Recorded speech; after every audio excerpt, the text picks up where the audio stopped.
नमामीशमीशान निर्वाणरूपम् विभुं व्यापकं ब्रह्मवेदस्वरूपम्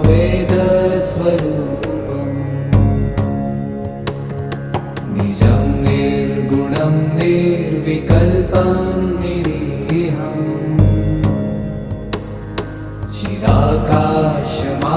चिदाकाशमाकाशवासं भजेऽहम्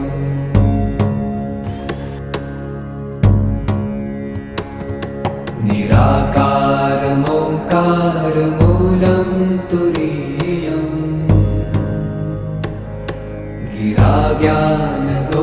गिराज्ञानगोतीतमीशं गिरीशम् करालं महाकालकालं कृपालुम्